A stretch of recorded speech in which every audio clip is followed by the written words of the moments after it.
Welcome to the SDA Housing Podcast, brought to you by NDIS Property Australia.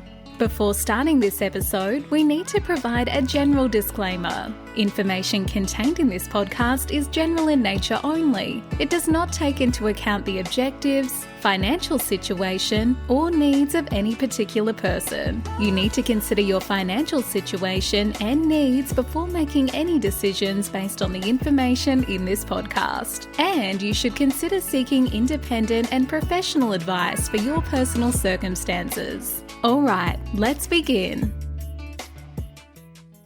Good afternoon, everyone. Maddie here for the SDA Housing Podcast, which is a show that explains, highlights, guides, and brings awareness about all things specialist disability accommodation in the ever-changing NDIS world. This show is brought to you by NDIS Property Australia. Today, I am back again with another Team DSC article called The Digital Future of the NDIS. I'm going to delve into a few topics that were covered in this article and, express some of my concerns or my thoughts on a few of these topics. So we're just going to start and we're going to delve into it.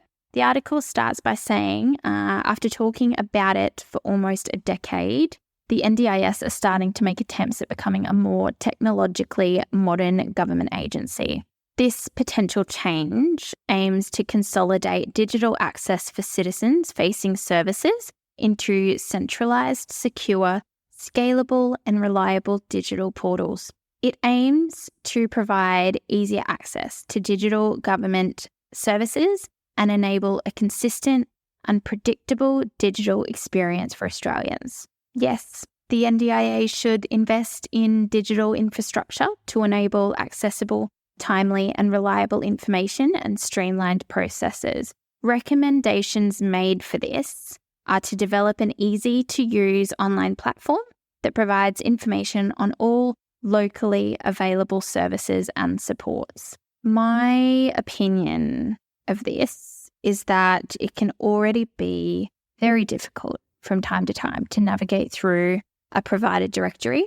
From a business perspective, yes, this could prove to be useful for marketing approaches. However, for someone with a disability, it could prove to be more confusing and add, that extra level of confusion around navigating through a system like this. Using technology to make things like the registration process simpler and easier is a positive change, I feel.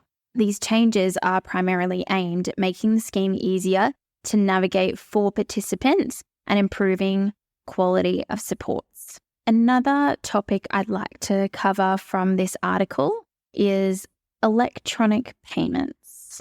There's talk of a possible move to fully electronic payments to create simpler processes for all providers, registered or not, to make claims.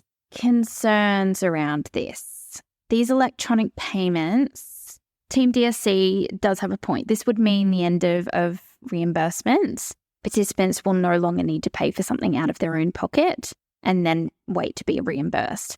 My thoughts on this is often as a support coordinator, you would hear talk from participants around maybe they've reached the end of their NDIS plan, they're waiting for their new plan to be able to purchase continence aids. However, they can't wait. They need the continence aids now. Therefore, they would need to pay for these continence aids out of their own pocket and then wait to be reimbursed from a plan manager. Sometimes it could take a bit of time to receive this reimbursement. Therefore, they would be waiting for the return of this money for a little bit. So ending reimbursements could prove to be a relief for a lot of people, and rightly so. People choose plan management because it does allow more choice and control and is administratively easier. Not only that, but you have more access to providers and companies that you want to engage with if you have a plan manager. As a lot of people already know, having an NDIS plan that's NDIA managed, you can only deal with providers that have an NDIS registration. However, if you're connected with a plan manager, that opens up a whole another range of providers that you can contact and that you can connect with. Plan managers do still have such an important role to play in supporting prevention, detection and response to non-compliance, sharp practice and fraud, and supporting participants to execute choice and control. So with electronic payments being sort of made a permanent full-time change, plan managers, what is that? My concern is, what does this mean for plan managers? Because, going back to that point I just made, plan managers, they do play a massive role in the detection of non-compliance and fraud. So opening up electronic payments more, is this going to add into possibly, dealing with more fraud and non-compliance? Who knows? I mean, that is a concern. That is a bit of a worry. But I guess we will see how this change goes when it does come into play eventually. Now, just remember, no action has been taken on these recommendations, nor has a timeline or roadmap been created for implementing it. The review is clear that any transition out of plan managers will need to take time, and that, again, plan managers still have such an important role to play. In saying all this, I'm going to end this here today, everyone. Thank you for listening in. I will add a link to Team DSC's article below.